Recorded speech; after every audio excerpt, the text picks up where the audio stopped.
Kumusta po sa inyong lahat? Ako po si Dr. Renato Bagani at ngayon po susuriin natin ang paksang mapagpares na kamatis na nakakapinsala sa bato. Mayroon po ba sa inyo ang humawa ang kamatis sa kusina nitong nakaraang hapon? Yung pulang-pula, makintab at hino na kamatis. Yung kapahiniwa mo ay lumalabas ang matamis na amoy. Iniisip niyo kung isasama sa salad o sa sabaw? Marami po siguro sa inyo ang nakakaramdam ngang pagmamalaki na nakakakain kayo ngang masustansya para sa katawan. Pero ngayon, mayroon po akong sasabihin sa inyo na maaring nakakagulat. Ang kamatis ay isang kahangahangang pagkain. Ito po ay isang katotohanan na hindi matatawaran.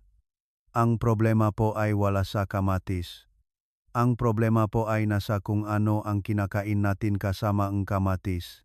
Ang makombinasyon po na pinipili ninyo araw-araw, sa akalang ito ay masustansya, ay maaring lihim na nagpapataas ng potassium sa inyong dugo at tahimik na nagpapahina sa inyong bato. Bilang isang espesyalista sa kidney, 35 taon na po akong nakasalamuhang maraming pasyente. Sa mahaba kong karanasan, paulit-ulit kong napagtanto ang parehong bagay. Karamihan po sa mga sanhingang pinsala sa bato ay hindi dahil sa pagkain ngang masamang pagkain. Ito po ay dahil sa maling pagpares ngang pagkain na pinaniniwalaan nating mabuti para sa katawan. Ngayon, hayaan ninyong ibahagi ko sa inyo ang kwento ni Ginang Yolanda Santos, 72 taong gulang, taga Cebu, isang retiradong guro sa elementarya. Si Ginang Santos ay isang taong labis na nag-aalaga sa kanyang kalusugan. Araw-araw, hindi niya nakakaligtaan ang maghapunan ng sariwang inihaw na saging na may matamis na amoy at sinasawsahu niya ito sa homemade na tomato sauce. Naniniwala siya na magiging maayos ang lahat dahil pinagsasama niya ang masustansyang pagkain. Ngunit, sa kanyang taunang check-up, napansin na unti-unting tumataas ang kanyang kidney function test results. Nang maingat na tinanong ang kanyang diet, lumabas ang kombinasyon ng saging at tomato sauce na kinakain niya gabi-gabi bilang isang posibleng sanhi. Nagulat si Ginang Santos at sinabi, pareho namang healthy, bakit nagiging problema kapag pinagsama? Ang tanong na iyan ang gusto nating pag-isipan ngayon. Bago tayo magsimula, isa lang po ang gusto kong linawin.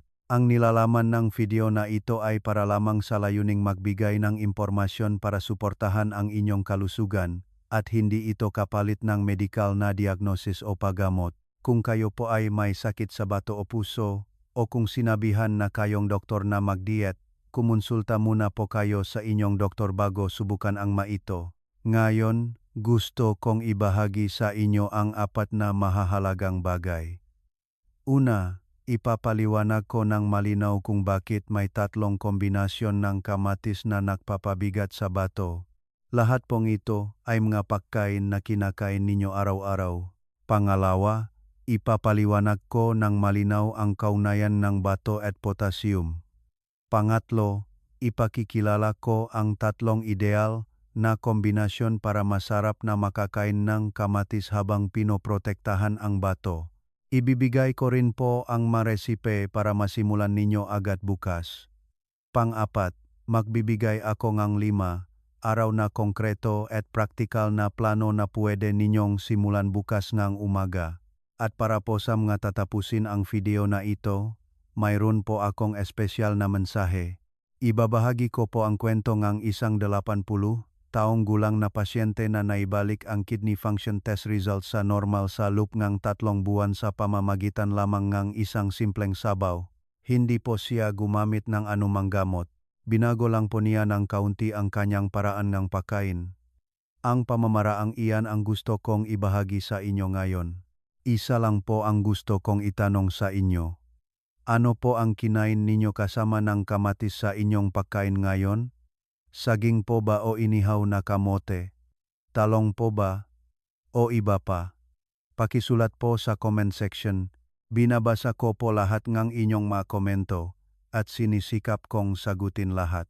Simulan na po natin. Upang maunawaan ninyo ang pusong ating talakayan ngayon, ipapaliwanag ko ng malinaw ang kaugnayan ng kamatis, bato at potassium. Ang kamatis po ay talagang kahangahangang pagkain. Naglalaman itong lycopene, isang malakas na antioksidan na sinasabing nakakatulong bawasan ang panganib ng kanser at sakit sa puso. Mayaman din ito sa vitamin C na nagpapalakas ng immunity. Naglalaman din itong potassium, ngunit ang potassium sa isang sariwang kamatis ay humigit kumulang 200 mg.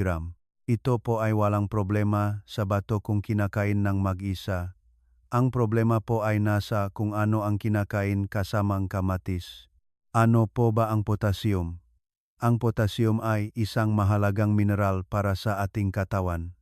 Ito po ay kinakailangan para sa pagpapanatili ng ritmo ng puso, paggalaw ng kalamnan, at tamang paghahatid ng nerve signals. Ngunit, ito po ang mahalagang punto. Ang katawan ay nangangailangan lamang ng sapat na dami. Masama kung kulang, ngunit kung sobra, may seryosong problema na maaring magdulot ng kamatayan. Ihambing natin ang potassium sa daming ng tubig sa ilog. Kapag ang ilog ay umagos sa pare-parehong dami, nabubuhay ang mga isda, nadidiligan ang mga palayan, at maayos ang lahat. Ngunit, kung bumubuhos ang malakas na ulan at biglang lumaki ang dami ng tubig, masisira ang dika. Ganito rin po ang mangyayari kung sumobra ang potassium sa katawan. Ang dika na tinatawag nating puso ay biglang masisira. Sino po ba ang namamahala sa dami ng potassium na ito? Ito po ang ating mga bato. Ang bato po ang tanging araw-araw. Halos 150 litro ng dugo ang sinasala nito at inilalabas ang sobrang potassium sa pamamagitan ng ihi. Para itong isang sopistikadong floodgate na itinayo sa tabi ng ilog. Kapag sumobra ang tubig, bubuksan ang gate para paagusin at isasara kapag sapat na ang dami. Ang tumpak na regulasyong ito ang nagpoprotekta sa ating buhay. Ngunit, ang floodgate na ito ay tahimik ding tumatanda kasama ng edad. Ang paganang bato ay unti-unting bumababa simula sa edad na 40. Ito po ay isang natural na bahagi ng pagtanda na nangyayari sa lahat. Pagsapit ng edad 60, marami na po ang may kidney function na nasa 50 hanggang 60% na lang kumpara noong bata pa. Sa edad 70, hindi na po bihira na mas mababa pa rito. Ngunit, ang bato ay hindi nagrereklamo ng sakit. Hindi rin ito nagpapahayag ng pagkadismaya. Halos walang sintomas hanggang sa bumaba ng husto ang function nito. Para itong isang tapat na tagapagbantay na patuloy na nagtatrabaho ng tahimik. Ang humina na bato ay hindi na makapaglabas ng sapat na potassium. At kung maraming pagkaing mayaman sa potassium ang sabay-sabay na kinain, hindi ito kayang iproseso ng bato at nakakaroon ng potassium buildup sa dugo. Ito po ang tinatawag na hyperkalemia. Ang nakakatakot po sa kondisyong ito ay napakalabo nga sintomas. Pagkatapos kumain, walang dahilan na pakiramdam na pagod, bumibigat o namamaga ang mapaa, pakiramdam na matamlay ang buong katawan. Marami po ang napapabayaan ito at iniisip na dahil lang sa katandaan. Ngunit, kapag umabot sa delikadong level ang potassium concentration sa dugo, magsisimula ng magulo ang electrical signals ng puso. Hindi regular ang tibok ng puso. At sa pinakamalalang kaso, bigla na lang titigil ang puso. Walang anumang babala. Dito, isa pa pong mahalagang bagay ang gusto kong ibahagi tungkol sa kamatis. Ang potassium sa isang sariwang kamatis ay humigit kumulang 200 mg, hindi naman po gaanong marami. Ngunit, kapag ang kamatis ay niluto at nawala ang tubig, nagiging condensed ang potassium. Kung magdagdag ka ng 3 kutsara ng commercial tomato sauce, magdaragdag ka 200 hanggang 300 mg ng potassium. Mayroon pa ngang latangang tomato juice na naglalaman ngang hanggang 600 mg. Ang pagkain ng isang sariwang kamatis at ang pag-inom ng processed tomato sauce o juice ay may ganap na magkaibang epekto sa bato. Bukod dito, may isa pang mahalagang mekanismo. Ito po ang oxalate. Ang oxalate, na matatagpuan sa maraming gulay tulad ng spinach, ay nag-isa sa calcium sa katawan at bumubuo ng crystals na tinatawag na calcium oxalate. Kung ito po ay may pon sa bato, magdudulot ito any hebato sa bato. Kung pinagsama ang spinach at kamatis sa isang smoothie, hindi lang po mataas ang potassium, kundi tumataas din ang panganib ng bato sa bato na nagiging dalawang problema. Bakit po kaya ang mga matatanda sa Pilipinas ay partikular na hindi napapansin ang problemang ito? Ang sagot po ay nakatago sa pagbabago ng kultura ng pagkain sa Pilipinas at sa seryosong paglapit sa kalusugan. Ang Pilipinas po ay isa sa nga bansang may pinakamahabang buhay sa mundo. Walang duda na isa sa nga sekreto nito ay ang karunungan ngang pagkaing Pinoy na ipinasa sa loob ngang mahabang panahon. Ngunit unti-unti nang nagdaragdag ng mga bagong pagkain sa ating hapagkainan. Kung malalaman sa TV o magazine na superfood ang avocado, kinakain agad kinabukasan. Kung maririnig na maganda ang saging para sa energy, kinakain ito araw-araw. Kung mababasa na ang coconut water ay natural na inumin, ginagawa itong ugali na uminom ng isang baso araw-araw. At pinagsasama ang lahat ng ito sa isang pagkain kasama ng kamatis. Walang mali sama impormasyong ito. Ngunit, sa pagpapatong-patong ng pagkain na pinaniniwalaang mabuti para sa katawan, tahimik na dumarami ang bigat sa bato. Isa pa pong dahilan na kakaiba sa Pilipinas ay ang inihaw na kamote. Pagdating ng taglagas, umaalingaw-ngaw sa mga kalye ang matamis na amoy. Maririnig ang boses ng nagtitinda ng inihaw na kamote. Isa ito sa mga tanawin sa Pilipinas tuwing taglagas na nakasanayan na noong bata pa. Para sa mga matatanda ngayon, ang inihaw na kamote ay hindi lang basta merienda. Ito po ay isang mahalagang bahagi ng pang-araw-araw na buhay na puno ng nostalgia at init. At marami po ang kumakain ng inihaw na kamote na sinasawsa sa tomato sauce. Naniniwala sila na magiging maayos ang lahat dahil parehong natural at masustansya ang maito. Ngunit, ang kombinasyong ito ang isa sa mga problema na una kong ibabahagi. Sa Pilipinas, tinatayang 1 sa bawat 8 matatanda ay may sakit sa bato at marami po sa kanila ang hindi nakakaramdam nito. Kung ang creatinine level ay normal sa taunang check-up, marami po ang naniniwala na maayos ang kanilang bato. Ngunit, ang creatinine ay isang indikator na hindi madaling makikita sa resulta hanggang sa bumaba ng husto ang kidney function. Bukod dito, hindi ganong sinusukat ang potassium concentration sa dugo pagkatapos kumain sa karaniwang check-up. Kahit normal ang potassium kapag walang laman ang tiyan, maaari itong tumaas sa delikadong level sa loob ng 1,2 oras pagkatapos kumain. Hindi lang po ito nakikita sa test, ngunit tahimik na lumalapit ang panganib. Mas maagang malaman, mas maagang mapoprotektahan, mas maagang malaman ng tama, mas hindi nakakatakot. Ngayon, ipapaliwanag ko nang maingat ang 3 kombinasyon na dapat ninyong pagmasdan. Lahat po ng ito ay masustansyang pagkain. Ang problema po ay wala sa pagkain mismo, kundi sa pagpapatong-patong nito kasama na kamatis sa isang pagkain. Huwag po kayong matakot, pakinggan niyo po hanggang dulo. Mayroon pong solusyon sa bawat isa. Ang unang kombinasyon na dapat iwasan ay kamote, patatas, at tomato sauce. Hayaan ninyong ibahagi ko ang kwento ni G. Jose Cruz, 72 taong gulang, isang retiradong sundalo mula sa Davao. Araw-araw, maingat siyang nagluluto at kumakain ng kamote na galing sa sarili niyang tanim. Sa paglubog ng araw, ang bangong inihaw na kamote ay lumalaganap sa kusina at ang paglunok nito kasama ang homemade na tomato sauce ang kanyang paborito sa loob ng maraming taon. Sinabi ni G. Cruz, ang kamote ay masustansya at ang kamatis din ay masustansya. Parehong natural, bakit may problema? Naintindihan ko po ang nararamdaman ni G. Cruz. Ngunit, sa kanyang pagsusuri, napansin na unti-unting tumataas ang potassium sa kanyang dugo. Isa sa mga sanhi nito ay ang kombinasyong ito na ginagawa niya gabi-gabi. Bakit po kaya problemado ang kombinasyong ito? Ang humigit kumulang 150 gram kamote, ay naglalaman ang 100 hanggang 100 mg kang potassium.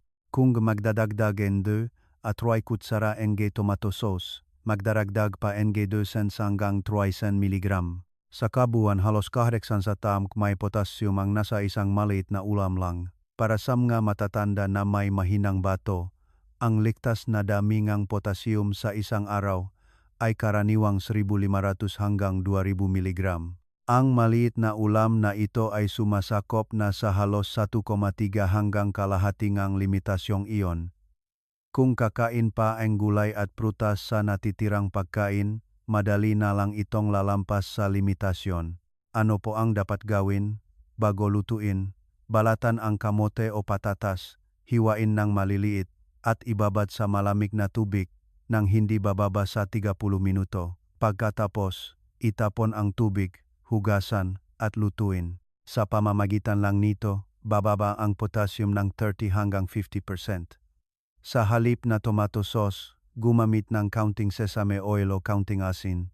Sa gayon, mapapanatili ang natural na tami ng kamot at malaki ang ibababa ng bigat sa bato. Ang pangalawang kombinasyon na dapat iwasan ay spinach o kangkong at kamatis. Lalo na kung gagawin itong smoothie, mas kailangan ang pag-iingat. Hayaan ninyong ibahagi ko ang kwento ni Ginang Maria Reyes, 68 taong gulang, isang retiradong may bahay mula sa Iloilo. Si Ginang Reyes ay isang taong labis na nag-aalaga sa kanyang kalusugan at araw-araw gumagawa siyang sarili niyang spinach at tomato smoothie at iniinom. Hawak ang makulay na berdeng smoothie, iniisip ni Ginang Reyes na umiinom siya ng masustansya para sa kanyang katawan.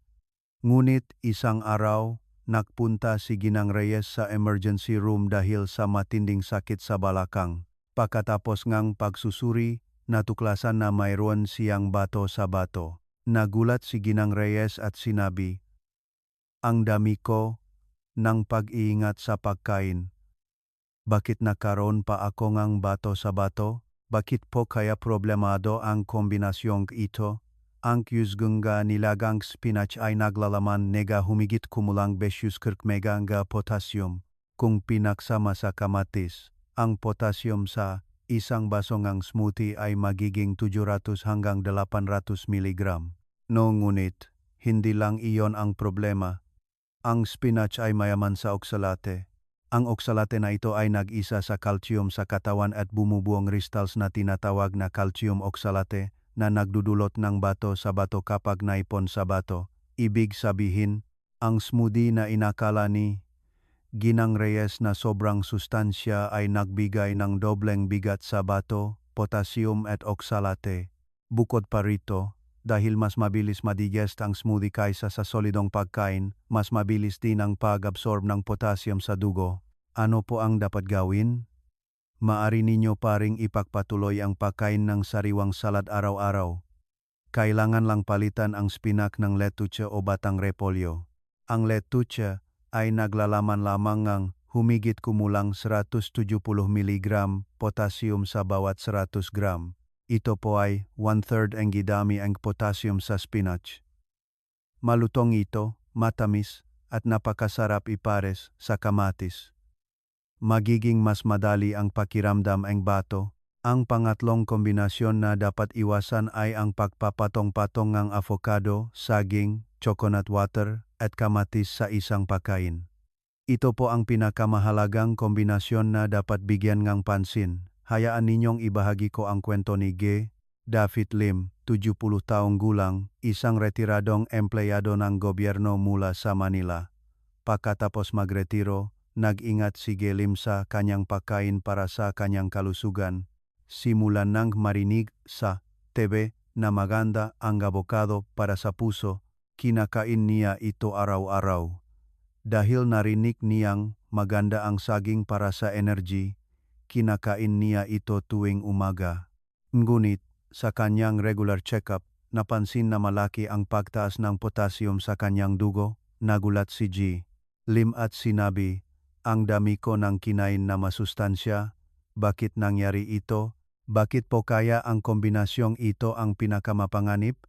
Ang 100 gram ng avocado ay naglalaman ng 485 mg ng potassium. Ang isang saging ay humigit kumulang 360 mg. Kung magdagdag ngang kamatis o tomato sauce, ang potassium sa isang pagkain lang ay magiging humigit kumulang 1,500 mg. Ang karamihan ngang ligtas na dami para sa isang araw ay nakukuha na sa isang almusal lang. Isipin ninyo ang isang manipis na tubo ngang tubig na nagiging mas manipis dahil sa katandaan.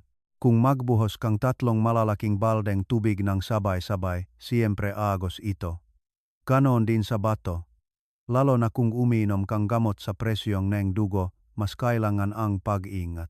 Ang ilang gamot sa presyon ng dugo ay may epekto na nagpapababa na kakayahan ng bato na maglabas ng potassium. Ano po ang dapat gawin? Hindi ninyo kailangang iwanan ng tuluyan ang mga pagkain ito. Mahalaga lamang na huwag itong pagsamahin sa isang pagkain. Kung kumain ka ng avocado ngayon, huwag kang kumain ng kamatis sa parehong pagkain.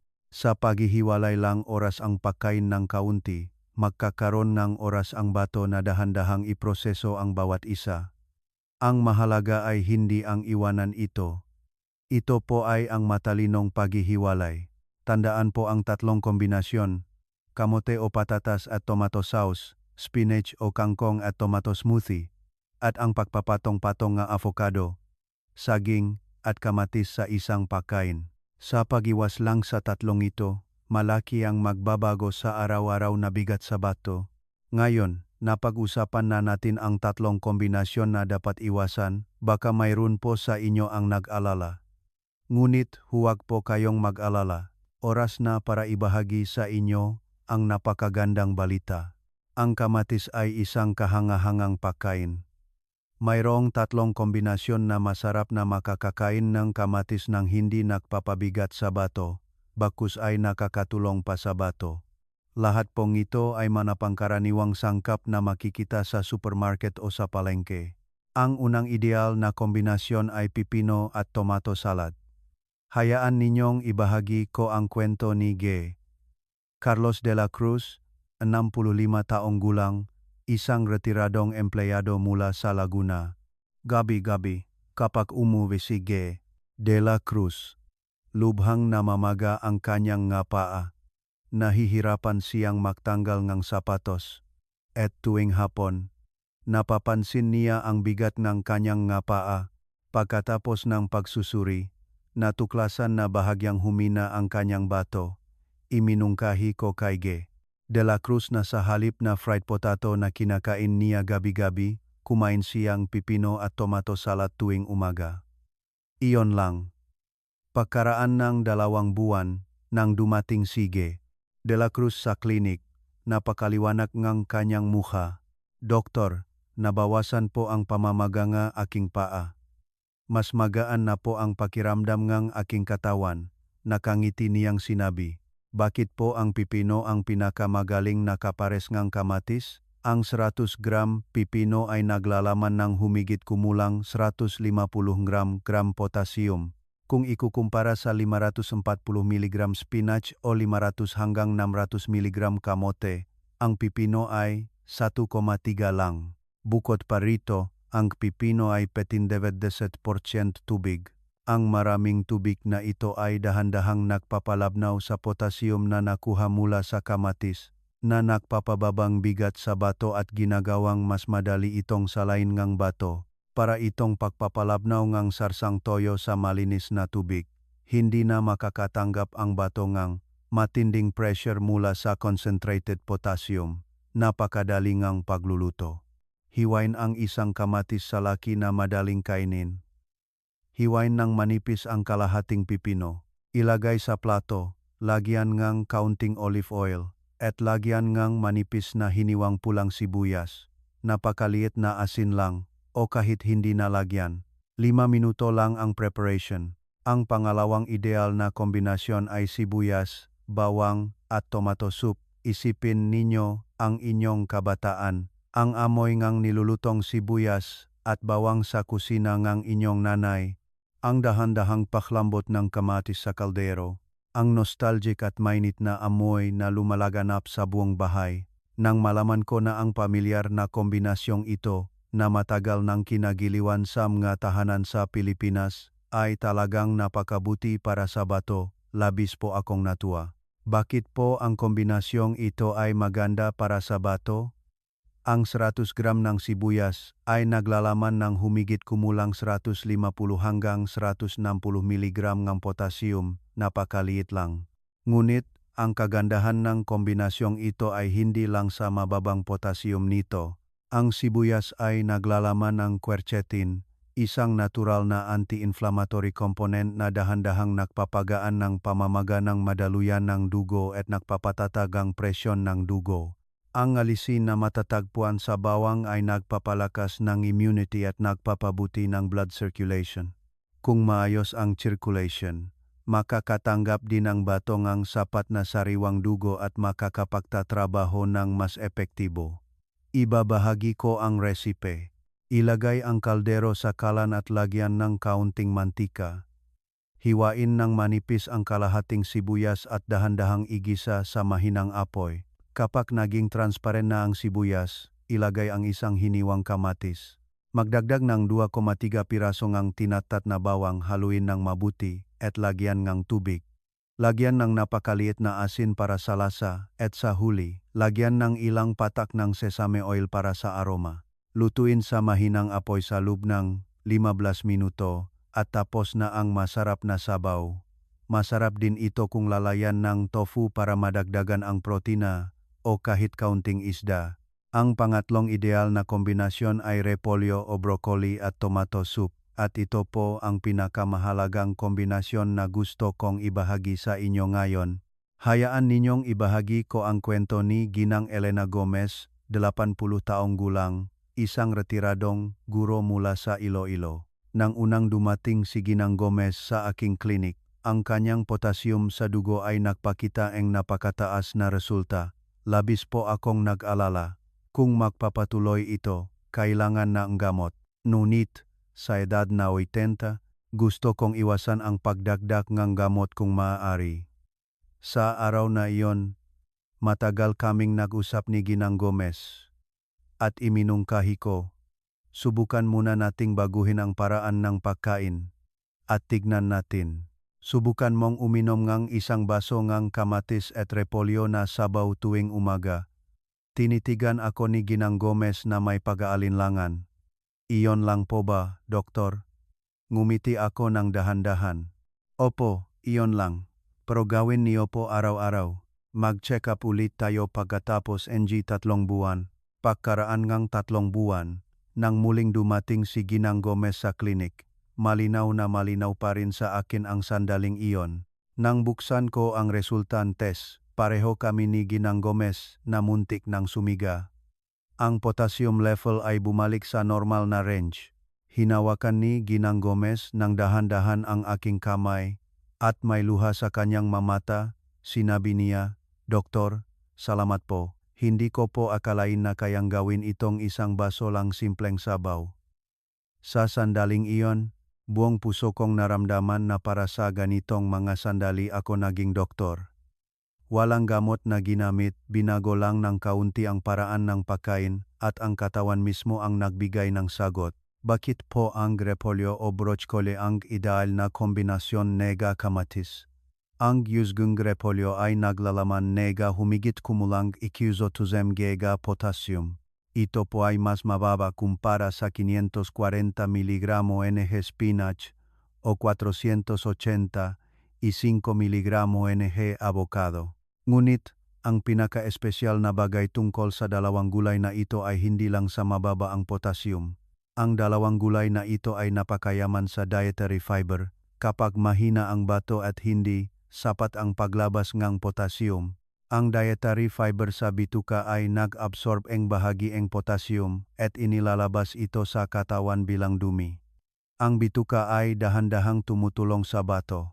Ibabahagi ko ang resipeng sabaw na kinakain ni Ginang Gomez tuwing umaga. Ilagay ang tubig sa kaldero at ilagay sa kalan. Hiwain ang repolyo ng maliliit. Hiniwa ang kalahating kamatis at idagdag. Lagyan ng 2,3 piraso ng bawang. Lagyan ng kaunting sesame oil. Dahan-dahang lutuin sa mahinang apoy sa loob ng 15 minuto hanggang lumambot ang repolyo. Napakaliit na asin lang o kahit hindi nalagyan.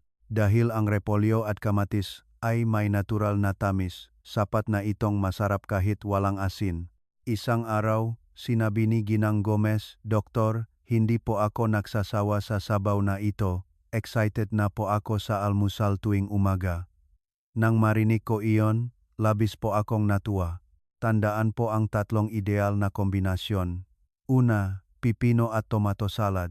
Isang sariwang ulam na maganda sa bato na kayang gawin sa loob lang 5 minuto. Pangalawa, sibuyas, bawang at tomato soup. Ang pamilyar na lasa na kinagiliwan noong bata pa ay isang malakas na kaibigan ng bato. Pangatlo, repolyo o broccoli at tomato soup. Isang baso ngang himala na nakpalakas kay Ginang Elena Gomez sa loob ngang 3 buwan. At sa huli, bilang isang espesyalista, mayroon po akong mahalagang bagay na ibabahagi. Ang makombinasyon po na ipinakita ngayon ay pangkalahatang impormasyon sa kalusugan. Ang angkop na pagkain ay magkakaiba depende sa kondisyon ng katawan ng bawat isa, sakit, at manggagamot na iniinom. Lalo na kung umiinom kang gamot sa presyon ng dugo, kailangan ang pag-ingat. Kumonsulta muna po kayo sa inyong doktor bago ito isama sa inyong diet.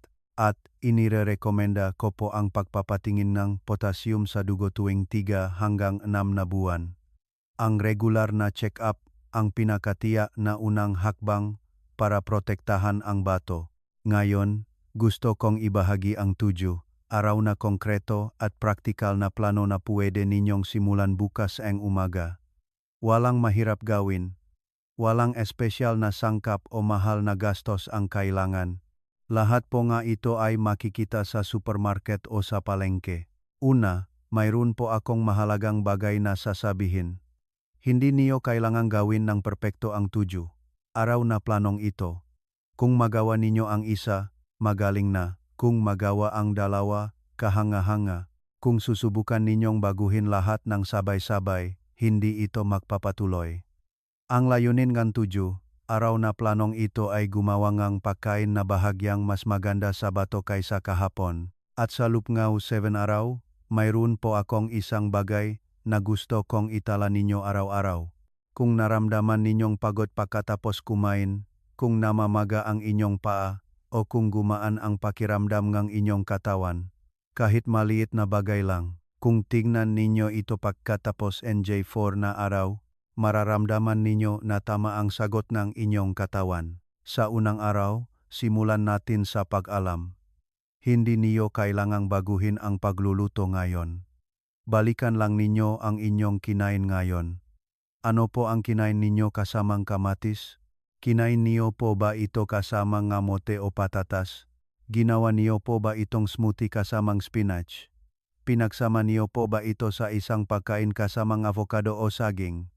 Kung mayroon po kayong napansin, subukan nating baguhin ng kaunti bukas. Ngayon, 10 minuto lang ang kailangan para mapansin. Ang pagpansin ang simula ng lahat ng pagbabago.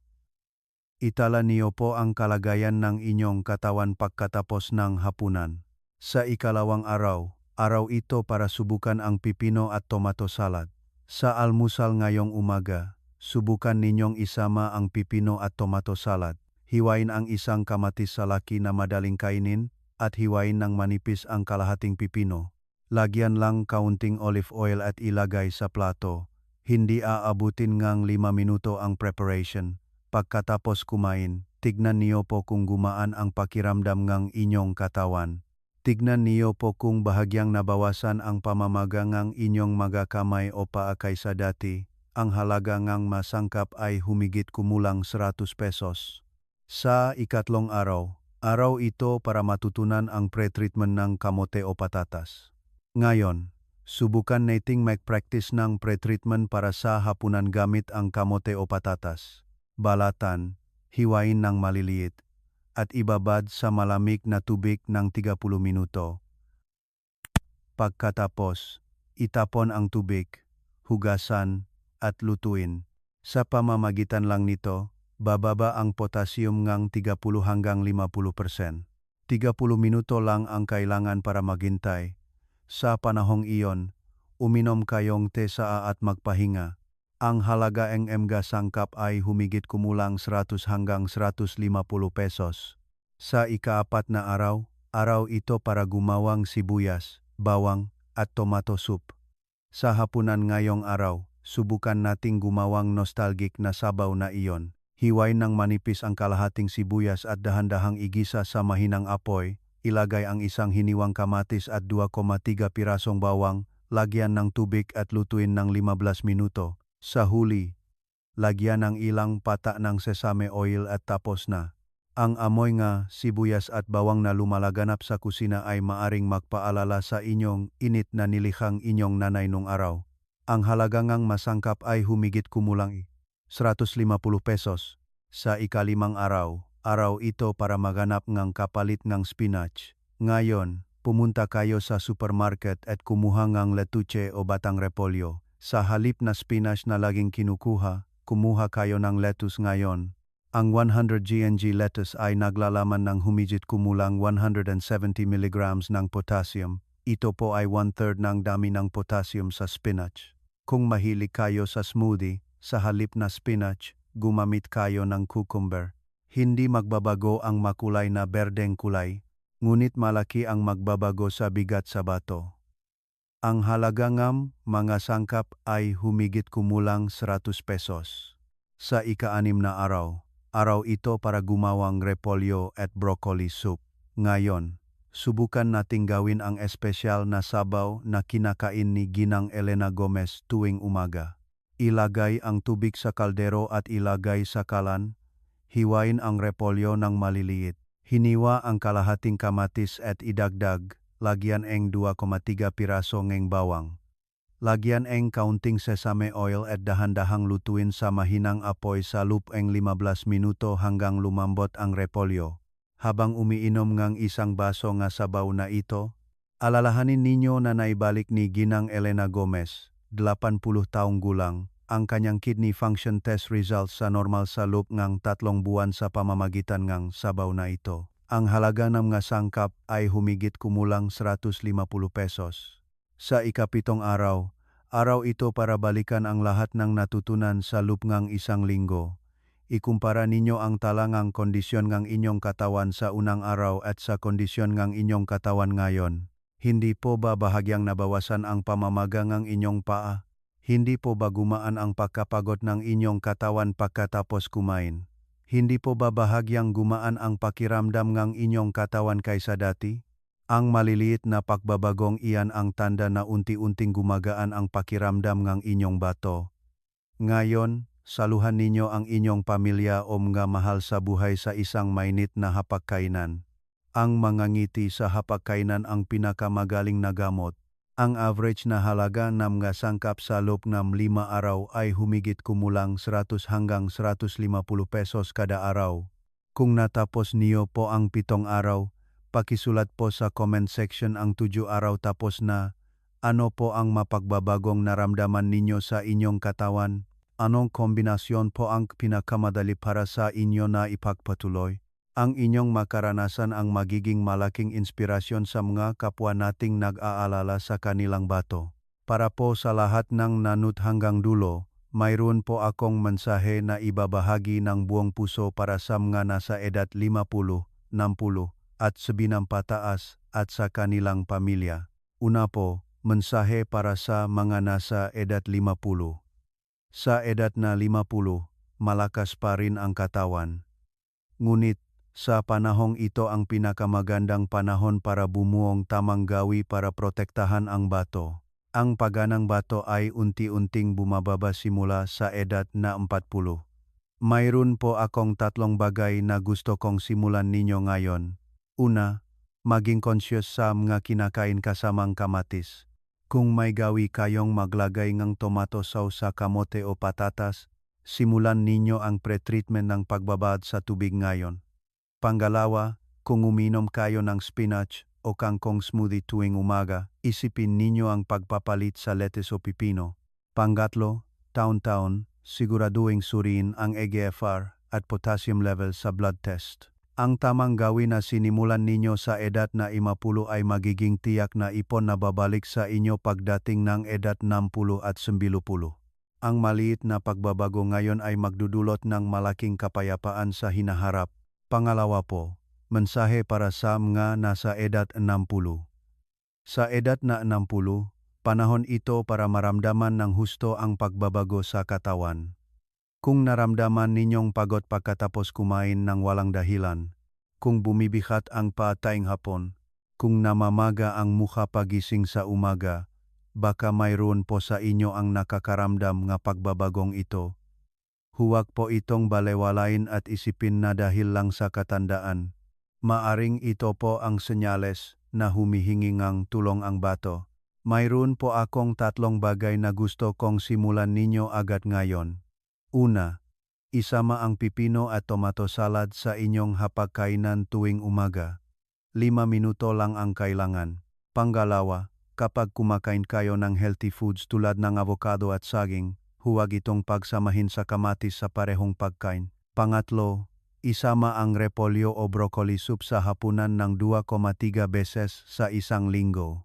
At kung magpapatuloy ang mga sintomas na ito, kumonsulta agad sa inyong doktor. Kung araw-araw kayong nakakaramdam ng matinding pagod pagkatapos kumain, kung laging namamaga ang paa tuwing hapon, kung madilim ang kulay ng ihi o matagal nawawala ang bula, maaring ito po ang mahalagang senyales mula sa bato. Mas maagang malaman, mas maagang mapoprotektahan. Pangatlo po, mensahe para sa mga nasa edad 70 pataas at sa kanilang pamilya. Sa edad na 70, panahon ito para dahan-dahang mag-enjoy sa pang-araw-araw na buhay habang inaalagaan ang katawan. Hindi kailangang maging perpekto. Kung isa lang sa mga sinabi ko ngayon ang matatandaan ninyo, magaling na. Iyon po ay ang huwag pagsamahin ang avocado, saging, o kamote sa kamatis sa parehong pagkain. Sa pagiging konsus lang sa ganun, malaki ang magbabago sa araw-araw na bigat sa bato. Mayroon din po akong hiling sa inyong pamilya. Kung ang inyong mahal sa buhay ay madalas kumakain ng kamote o spinach, tulungan niyo po silang ibabad ito sa tubig bago lutuin. Magdagdag ng 1 plato ng pipino at tomato salad sa hapagkainan. At kung maaari, maglagay ng maliit na nightlight sa pasilyo. Kapag humina ang bato, dumadalas ang pag-icing sa gabi para umihi. Ang pagkahulog sa dilim ay isa sa pinakanakakatakot na aksidente para sa mga matatanda. Ang maliit na ilaw ay magpoprotekta sa mahalagang buhay. Ang mga ngiti ng inyong apo, 1 tasa ng saa sa umaga, ang paglipas ng panahon na nakikita mula sa bintana, para po mas matagal ninyong ma-enjoy ang mamaliliit na kaligayahang iyan araw-araw, mayroon po tayong maliit na hakbang ngayon. Ang mainit na pagmamahal ng pamilya ang pinakamagaling na gamot. Sa huli, ibuot natin ang lahat ng natutunan natin ngayon. Ang kamatis ay isang kahangahangang pagkain. Ang problema po ay wala sa kamatis. Ito po ay nasa kung ano ang kinakain kasama ng kamatis. Iyon lang po ang problema. Ang 3 kombinasyon na dapat iwasan ay kamote o patatas at tomato sauce, spinach o kangkong at tomato smoothie, at ang pagpapatong-patong avocado, saging, at kamatis sa parehong pagkain. Sa pag-iwas lang sa mga ito, malaki ang magbabago sa araw-araw na bigat sa bato. At ang 3 ideal na kombinasyon para protektahan ang bato habang nasisiyahan sa kamatis ay pipino at tomato salad, sibuyas, bawang at tomato soup, at repolyo o broccoli at tomato soup. Hindi niyo kailangang gawin lahat ng sabay-sabay. Subukan muna ang isa sa inyong hapagkainan ngayon.